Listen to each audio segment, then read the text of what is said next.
मित्रों, महागणपति जी को प्रणाम, माँ प्राजगदम्बा भवानी को प्रणाम। आइए हर रोज़ की बात आज भी थोड़ा सत्संग कर लेते हैं, आज भी थोड़ी चर्चा कर लेते हैं। सत्संग का विषय है आज विष्णु पुराण, जो भी बहुत अच्छा ग्रंथ है। क्या लिखा हुआ है?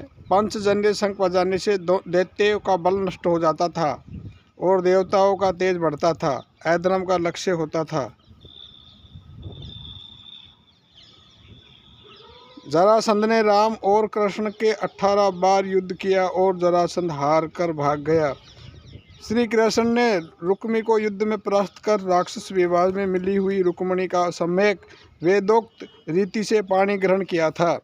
इन सब पुत्रों में रुक्मिणी नंदन प्रद्युम्न सबसे बड़े थे। प्रद्युम्न से अनिरुद्ध का जन्म हुआ। महाबली अनिरुद्ध युद्ध में किसी से भी रोके नहीं जा सकते थे।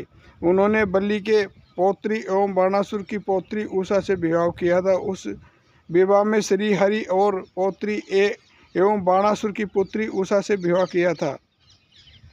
श्री हरि और भगवान शंकर का घोर युद्ध हुआ था और श्री कृष्णचंद्र ने बाणासुर की सशस्त्र भुजाएं काट डाली थी।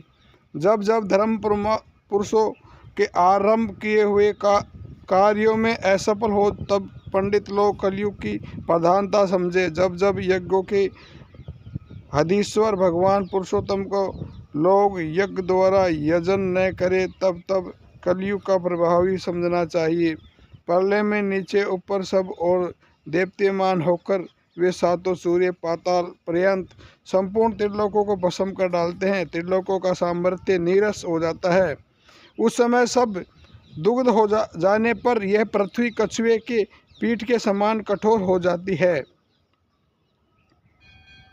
जिसके लिए बोला जाता है पृथ्वी की कछुए की पीठ पे ठहरी हुई है। वहाँ परमात्मा जो सबके आधार है और एकमात्र अधीश्वर है, उसी का वेद और वेदांतों में विष्णु नाम से वर्णन किया जाता है। प्रकृति के पुरुष में लीन हो जाने पर इतने ही काल की विष्णु भगवान की रात्रि होते। वास्तव में तो नित्य परमात्मा का न कोई दिन होता है और न रात्रि होती है। संपूर्ण ऐश्वर्य, धर्म, यश, श्री, ज्ञान और वैराग्य, इन 6 के नाम भग है और समस्त भूतों में स्वयं विराजमान, इसलिए वह अवयव परमात्मा ही वकार अर्थ है। ये महान भगवान शब्द पर ब्रह्मा स्वरूप श्री वासुदेव का ही वाचक है। उत्पत्ति और नाश, विद्या और अविद्या को जानता है, वही भगवान कहलाने योग्य है। ब्रह्मा स्वरूप परमात्मा को इन 2 मांसमय चक्षुओं से नहीं देखा जा सकता है। देखने के लिए स्वाध्याय और योग ही इन 2 नेत्रों से देखा जा सकता है। ज्ञान रूपी गर्म जल में वासना रूपी धूल को धोया जाता है, तभी मोह रूपी श्रम शांत हो जाता है। जब परम निर्वाण पद प्राप्त कर लेता है, जिस प्रकार चुंबक लोहे को खींचकर अपने में संयुक्त कर लेता है, उसी प्रकार ब्रह्म चिंतन करने वाले मुनि को परमात्मा स्वभाव से ही भगवान के स्वरूप में लीन कर देता है। आत्मा के प्रयत्नभूत यम नियम आदि की अपेक्षा रखने वाली जो मन की गति है, उसका ब्रह्मा के साथ संयोग होना ही योग कहलाता है। विष्णु शक्ति परा है, क्षेत्रज्ञ नामक शक्ति अपरा है।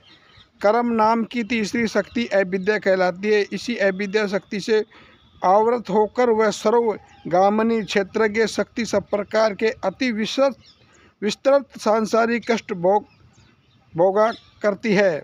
1 वर्ष तक नियमानुसार अग्निहोत्र करने से मनुष्य को जो महान पुण्य मिलता है, वही पुण्य विष्णु पुराण को 1 बार सुनने से मिल जाता है।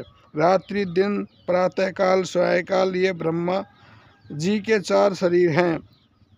सूर्य की 3 मुहूर्तों की गति को प्रातःकाल कहते हैं। कर्मनिष्ठ ब्राह्मण का जो स्थान है, उसे पितरलोक कहते हैं। मित्रों, हम हमारे चैनल पर ऐसी नई जानकारी आपके लिए लेके आते रहते हैं। हमारे चैनल द्वारा दी गई जानकारी अच्छी लगती है, चैनल को लाइक करें, शेयर करें और सब्सक्राइब करना ना भूलें, क्योंकि आपका एक सब्सक्राइब हमारे चैनल को नई दिशा देता है। हरिओम हरिओम तत्सत।